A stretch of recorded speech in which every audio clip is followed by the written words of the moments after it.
Alhamdulillahirrahmanirrahim. Kembali lagi di Islami Twinda, jamaah Islami Twinda yang dirahmati Allah. Yang baru bergabung nih untuk Indonesia bagian tengah dan timur ya, insya Allah ya. Mudah-mudahan hari ini bisa kita sama-sama belajar dengan tema yang luar biasa. Temanya adalah amalan ampuh untuk hati yang luka dan kecewa. Ini Masya Allah luar biasa. Sebelum kita lanjutkan, kita akan melihat sebuah tayangan terlebih dahulu ya. Tentang seorang keponakan yang tega melakukan ini kepada tantenya. Ini dia tayangannya. Polres Tanah Bumbu bersama Resmo Polda Kalimantan Selatan pada Sabtu 28 Agustus 2021 sekira pukul 2 waktu Indonesia Tengah di Desa Barokah. Kasih-Humas Polres Tanah Bumbu AKP H.I. Made Rasa mengatakan pembunuhan tersebut diketahui dipicu rasa sakit hati pelaku terhadap korban. Dikutip dari Banjarmasin Post pada Minggu 29 Agustus 2021, korban tak lain merupakan tante pelaku. Diketahui pelaku sudah lama ikut bekerja membantu di warung sate korban. Namun selama bekerja di warung sate, pelaku sering dimarahi. Karena sudah tak tahan lagi, pelaku melampiaskan kemarahannya dengan menusuk korban menggunakan pisau dapur. Korban sempat berusaha menyelamatkan diri dengan berusaha kabur menuju kamar mandi. Namun pelaku yang sudah beringas terus mengejar korban hingga korban ditikam berkali-kali. Innalillahi wa inna ilaihi rajiun. Auzubillah min zalik ya, kita lihat ini sebenarnya segala sesuatu yang karena memang dipicu kepada emosi sebenarnya. Kemarahan karena nggak bisa mengontrol yang namanya emosi. Nah ini Ustadz Syam nih, ini mohon izin nih, kita menyangkut tadi sebelum apa yang kita bahas sebelum iklan. Ini kan dengan mudahnya seolah-olah tidak menghargai yang namanya nyawa ini yang luar biasa di mata Allah. Tadi bahkan Ustadz Syam bilang membunuh satu orang tanpa alasan itu sama juga membunuh semua muslim atau seluruh umat yang ada di dunia ini. Nauzubillah min zalik. Mungkin bisa dijelaskan nih Ustadz Syam bagaimana nih seharusnya menghadapi hal-hal seperti ini. Baik, tabik guruku Ustadz Maulana, Ustadz Nada, Mas Fadli serta guru-guru kami yang dimuliakan Allah Subhanahu wa taala. Ba'dan aqul a'udzubillahi minasyaitonir rajim. الذين آمنوا وتطمئن قلوبهم بذكر الله ألا بذكر الله تطمئن القلوب. Dan orang-orang yang menginginkan, menghendaki, ditenangkan hatinya oleh Allah Subhanahu wa taala, tidak lain dan tidak bukan mereka semestinya segera untuk mengingat Allah Subhanahu wa taala. Maka hal yang bisa menyembuhkan kekecewaan selanjutnya amalannya apa? Yakni mengingat Allah Subhanahu wa taala, wabil khusus dengan beristighfar. Amalan ampuh untuk hati yang luka dan kecewa yang keempat adalah dengan terapi istighfar. Bagaimana istighfar ini banyak sekali keutamaannya, bahkan bukan dalam hadis saja, dalam Al-Quran Allah Subhanahu wa taala dalam surah Hud ayat 3, kemudian dalam surah Nuh ayat 10 Allah katakan ba'da naqul a'udzubillahi minasyaitonir rajim faqultu astaghfiru rabbakum innahu kana ghaffara yursilis samaa 'alaikum midrara ويمددكم بأموال وبنين ويجعل لكم جنات ويجعل لكم أنهارا. Maka beristighfarlah kepada Allah, Allah mengampuni dosa-dosamu. Maka dalam satu hadis baginda Nabi SAW dalam riwayat disebutkan, barang siapa yang beristighfar kepada Allah Subhanahu wa taala, maka Allah akan menggembirakan dari setiap kesedihannya. Bayangin teman-teman, setiap kita sedih Allah yang menggembirakan, setiap kita kecewa Allah yang melapangkan, setiap kita terluka Allah yang menyembuhkan, setiap kesedihannya Allah akan menggembirakannya dan Allah akan melapangkan setiap daripada kesempitannya. Ketika Allah melihat kita dalam keadaan sempit, maka Allah akan melapangkannya. Dan Allah pula yang akan memberikan rezeki dari jalan yang tidak pernah ia sangka-sangka. Hadis riwayat Abu Daud. Ini belum ngapa-ngapain, belum melakukan ibadah, belum melaksanakan yakni perintah daripada Allah Subhanahu wa taala yang lainnya, hanya meminta taubat kepada Allah Subhanahu wa taala, Allah telah memberikan kita banyak sekali hal, yakni dengan istighfar. Kemudian dalam satu riwayat lagi, Allah sangat mencintai hamba yang datang kepadanya untuk bertaubat. Seperti seorang yang mendapatkan ontanya yang hilang. Artinya Allah sangat bergembira, Allah sangat berbahagia melihat hambanya yang bertaubat kepada Allah Subhanahu wa taala. seakan-akan seorang hamba ini mendapatkan ontanya yang telah lama hilang. Kirain kalau bayangin kalau misalnya ada orang yang kehilangan motor atau kehilangan mobilnya, lalu tiba-tiba ketemu setelah 2 tahun, dia akan bahagia. Kehilangan hartanya, dia akan bahagia menemukannya. Nah, Allah lebih gembira daripada itu ketika seorang hamba bertobat kepada Allah Subhanahu wa taala. Maka jikalau tim kreatif mengatakan ada cara atau amalan untuk menyembuhkan kekecewaan, menyembuhkan luka, yakni amalannya adalah beristighfar kepada Allah. Karena memang istighfar itu banyak sekali keutamaannya, bukan hanya untuk ampunan kepada Allah Subhanahu wa taala. Karena seorang yang telah diampuni oleh Allah Subhanahu wa taala, maka otomatis dia akan dicintai oleh Allah Subhanahu wa taala. Qul in kuntum tuhibbunallaha fattabi'uni yuhibbukumullahu wa yaghfir lakum dzunubakum. Allah mencintainya, Allah ampuni dosanya. Begitu pula sebaliknya, setelah Allah ampuni dosanya, Allah akan mencintainya. Bayangin teman-teman, kalau kita sudah diampuni oleh Allah Subhanahu wa taala, maka Allah akan mencintai kita. Segala jenis kekecewaan yang ditimbulkan oleh manusia tidak ada rasanya karena Allah yang telah mencintai kita. Wallahu taala. Masya Allah. Terima kasih banyak Ustaz Sama-sama, Syam Ustaz Fadli. atas penjelasannya. Nah, yang namanya manusia ini ya, pasti kalau kita bicara ada sebab, ada akibat. Nah, kalau kita bicara akibat pasti ada sebabnya. Nah, mohon izin nih Ustaz Maulana, biasanya apa sih yang menjadi penyebab ini perasaan kita itu dikit-dikit tuh gampang tersinggung sama omongan orang, gampang baper, gampang kecewa. Ya Allah, ngambek belum itu. Jawab dong, jangan ngambek. Oh, enggak ngambek, ini mau jawab maksudnya, ini contoh. Ini contoh. Oh, contoh, ya. Mohon Nah, izin. mau tahu kenapa orang gampang ngambek, Kenapa, gampang Ustaz? marah, gampang emosi, Kenapa? gampang tersinggung? Izin Ustazah, Iya. izin Ustazah. Jawabannya? Ini sekarang. Buat semuanya, saya harus sampaikan. Tidak akan mungkin kita memaksa orang untuk sepaham dengan kita. Karena satu, bisa jadi usianya tidak sama. Atau sama tapi belum tentu ilmunya sama. Ilmu sama, usia sama, pengalaman belum tentu. Nah, kalau begitu, apa yang menyebabkan orang gampang tersinggung dan terbawa perasaan? Mau tahu? Atau bahasa gaulnya sekarang baperan. Benar, baperan. Kenapa orang suka baperan? Mohon maaf, yang paling pertama koreksi diri. Berarti dia belum mengetahui kadar kemampuan dirinya. Ini ibu-ibu nih, banyak ibu-ibu marah-marah terus sama siapa? Anak bayinya. Ih, kenapa nangis ini jam 1 malam ini? Mana dia tahu itu anak bayi kalau jam 1? Dia tidak tahu jam. Kadang-kala ada orang tua bertengkar sama anak gara-gara remote TV. Jangan. Ayo beri pengertian. Atau kita yang mundur, tahu diri. Atau mohon maaf, ada orang juga berkelahi atau bertengkar dengan benda mati. Mobilnya dimarahin. Kenapa kau mogok terus? Ya gantilah selnya. Selnya apa itu? Seluruhnya. Oh, Seluruhnya, sel apa sel? Kirain selnya maksudnya aki ya. Bukan, seluruhnya. Nah, kalau berbicara tentang ini, maka orang gampang tersinggung kalau dia belum tahu kadar kemampuan Apa tuh? kadar kemampuan dia. Dia, iya ya Allah. Kenapa belibet banget ya hari Iya. ini? Mau tahu?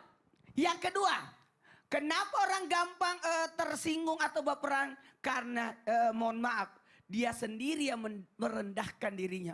Aku tuh. Nah itu.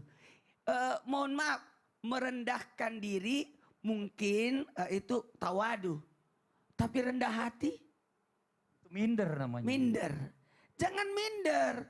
Masing-masing Allah sudah ciptakan dengan penciptaan yang terbaik. Menjadi manusia. Dari sekian banyak calon manusia, kita yang terpilih. Dari sekian banyak orang, kita yang diberi kemampuan.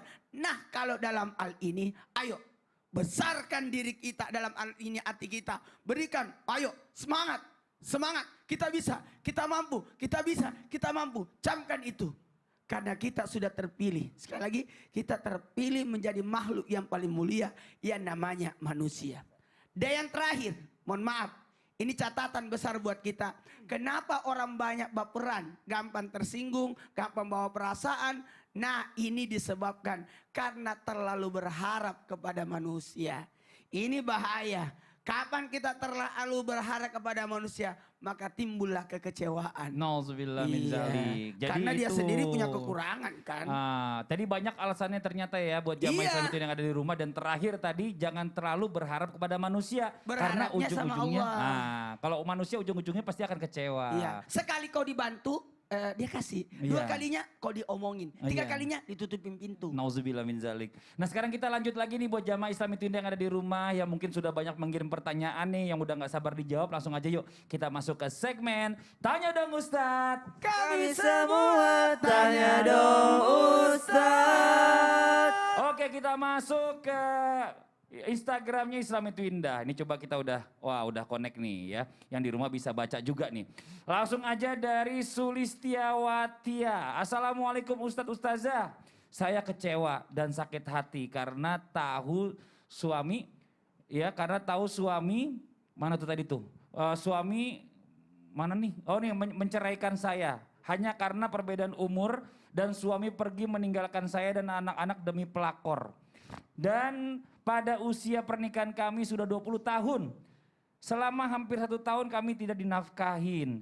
Apakah itu yang disebut suami zolim? Gimana cara menyikapinya? Dijawab ada orang juga nih. Persis Mbak, seperti saya dari Mbak Entin. Suami saya zolim. Dijawab lagi nih, semoga kita bisa melihat keajaiban dari Yang Maha Kuasa ya Mbak. Jawabannya amin. Insya Allah langsung kita minta jawabannya dari guru kita. Ustazah Nada, mohon izin silakan. Baik, terima kasih Mas Fadli. Ustadz Syam, Ustadz Maulana izin. Baik, bismillahirrahmanirrahim. Alhamdulillah, wassalatu wassalamu ala rasulillah. Rabbi syrah li sadri wa yassir li amri wahlul uqdatam min lisani yafqahu qawli. Sadaqallahul adzim. Subhanallah, pembahasannya tentang mengenai masalah nafkah. Ya, istri kesal, istri nggak terima karena suaminya tidak memberi nafkah, wajar. Wahai para suami di mana saja berada, menafkahi anak, memberi nafkah kepada istri, memberi nafkah kepada anak itu adalah kewajiban bagi seorang suami. Jadi kalau ditunda apalagi tidak diberi, maka ini berdosa. Ya, itu yang harus menjadi perhatian satu. Kemudian yang kedua, memang kalau untuk urusan pihak ketiga, kayak misalnya seperti yang tadi sudah disampaikan, ini memang ada rasanya nggak enak lah pasti. Karena merasa ditinggal, merasa diabaikan, kemudian juga merasa nggak dianggap gitu ya. Nah ini memang sakitnya luar biasa. Tapi tentu semuanya pasti Allah akan memberikan ujian sesuai dengan kemampuan kita. Allah nggak mungkin memberi ujian, memberikan sesuatu yang berat, melewati dari batas kemampuan kita. Allah kok yang memang cantumkan, a'udzubillahi minasyaitonirrajim, la yukallifullahu nafsan illa wus'aha, laha ma kasabat wa 'alaiha maktasabat. Sesungguhnya Allah itu ketika memberikan ujian, ketika memberikan masalah misalnya, tidak akan Allah membebani di luar dari batas kemampuan hambanya. Kalau seandainya dia melakukan kebaikan, maka dia dapat pahala. Kalau dia melakukan dosa, dia melakukan sebuah kemaksiatan, kejahatan, maka dia pasti akan melakukan dosa. Dia akan mendapatkan dosa. Ya, jadi udah nggak usah khawatir. Pokoknya serahkan semua urusan kita kepada Allah dan tentunya sabarnya ditambahin satu. Meskipun sabarnya udah, cuma aduh gimana, tentunya minta sama Allah. Karena hati kita ini milik Allah. Hati suami kita juga milik Allah. Hati semua manusia ini milik Allah. Kita sentuhlah Allah, kita pegang Allah, kita minta kepada Allah. Doanya masih kok ada di dalam surat Al-Baqarah ayat 286. Jadi surat Al-Baqarah yang di ayat terakhir ini 286 tadi itu sudah disampaikan, sudah diawali ayatnya dengan ucapan, dengan firman Allah bahwa sesungguhnya Allah tidak akan menguji sesuai dari batas kemampuan manusia. Kemudian masih di ayat yang terakhir Al-Baqarah 286 itu juga dicantumkan ayat yaitu doa. Doa-doa yang bisa kita baca untuk menghilangkan berbagai macam kesedihan, kegundahan, khususnya lagi menghadapi masalah yang kayaknya berat banget. Doanya, Rabbana la tu'akhizna in nasina au akhtana. Nanti bisa dilihat ya sampai akhir. Intinya adalah bahwa ya Allah, janganlah engkau hukum aku sesuai dengan, janganlah engkau hukum kami jika kami lupa atau kami melakukan kesalahan. Ya Allah, jangan engkau bebani kami dengan beban yang memang berat. Sebagaimana engkau bebankan kepada orang-orang sebelum kami. Jangan kau beratkan beban kami ya Allah. Kemudian ya Allah jangan kau pikulkan kepada kami apa-apa yang tidak sanggup kami pikul. Kemudian ya Allah maafkanlah kami, ampunilah kami. Tentunya doa ini sangat-sangat besar. Karena doa ini memang sudah ada dalam Al-Quran. Surat Al-Baqarah ayat terakhir ayat 286 kelibet lagi ya Ustadz. 286. Kelibet lagi seperti Ustadz 286. Karena kalau ngomongin masalah emosi begitu ya. Benar. Begitu, Jadi Masya emosi Allah. juga. Pada posisi saat ini, tausiah kita adalah bagaimana kita mengobati Subhanallah. orang. Benar. Karena tadi ngebacanya aja ya Allah. Ya Allah. Sampai emosi ya. Tapi kalau emosi sih berdiri, mendingan duduk biar tenang. Al-Baqarah 286 Masya Allah. insya Allah. Wallahu a'lam Terima kasih bishawab. banyak Ustazah Masya Allah. Nada. Nah ini ada satu pertanyaan lagi nih yang perlu Masih saya ada, bacakan masih juga ada. nih ya. Dari Yusmiadis, Assalamualaikum, anggap saja saya Mawar. Iya Mawar, Yusmiadis Mawar. Saya pernah disakiti dan dikecewakan oleh kedua orang tua saya. Bagaimana cara mengobati rasa sakit yang pernah diperbuat oleh kedua orang tua saya Ustadz? Ini Ustadz Syam, mau izin dijawab sedikit nih. Baik, bismillahirrahmanirrahim. Dalam Al-Quran disebutkan bahwasanya wabil walidaini ihsana, berbuat ihsan terhadap orang tua. Kebaikan itu bahasa Arabnya banyak. Tapi kalau untuk kepada orang tua Allah pakai kata ihsan. Apa itu ihsan? Ketika Nabi ditanya, yakni ihsan adalah kebaikan yang kita lakukan seakan-akan kita melihat Allah. Kalaupun nggak bisa melihat Allah, yakin bahwa Allah melihat kita. Artinya kita melakukan kebaikan kepada orang tua itu karena Allah saja. Maksudnya karena Allah yang suruh. Ronaldo misalnya ya, Cristiano Ronaldo main untuk MU sekarang. Dulu pernah membela Real Madrid. Ketika Ronaldo mencetak gol kepada Real Madrid, maka dia tidak melakukan selebrasi. Tapi Real Madrid adalah memang target golnya. Maksudnya orang tua itu memang target kebaikan kita meskipun kita tidak rela untuk melakukannya. Karena dia pernah jahat sama saya. Orang tua saya pernah jahat sama saya tapi dia memang target kebaikan. Kenapa dia target kebaikan? Karena Allah yang suruh. Selesai. Jadi kalau kita sudah menanamkan dalam diri kita Allah yang suruh saya, Allah yang suruh saya, Allah yang suruh saya. Berapapun besarnya kekecewaan itu maka tidak akan terhitung. Kenapa? Masya Karena Allah. memang kita sedang menjalankan perintah Allah bukan sedang membalas kebaikan orang tua. Karena memang kebaikan orang tua tidak akan pernah bisa terbalaskan. Wallahu ta'ala alam. Masya Allah, jazakallah khair, makasih banyak Sama-sama. Ustaz Syam. Nah Ustaz Maulana bagaimana caranya setelah kita sakit hati sama seseorang, mengembalikan kepercayaan atau membangun kepercayaan sama orang lain itu lagi bagaimana gitu loh. Bagaimana caranya supaya bisa mengembalikan kepercayaan dari orang lain yang pernah mengecewakan kita? Bagaimana caranya? Ini caranya. Gimana? Makan semangka, makan kedondong. Ah, waduh cakep. Aku mau bahasnya setelah yang ini aja dong. Ya Allah, pantunnya nanggung amat. Ya udah ya buat jamaah yang ada di rumah nih. Jangan kemana-mana ya. Jangan pindah-pindah channel. Karena setelah ini ya kita akan ada kuis interaktif yang hadiahnya jutaan rupiah. Langsung aja hubungi nomor yang ada di bawah ini sekarang ke 791877700 untuk Jabodetabek. Dan di luar Jabodetabek di 021791877711. Setelah yang satu ini tetap di Islam itu Indah. Jamaah, oh jamaah. Alhamdulillah. Jadi ada dia. Ada dia. Bagi-bagi.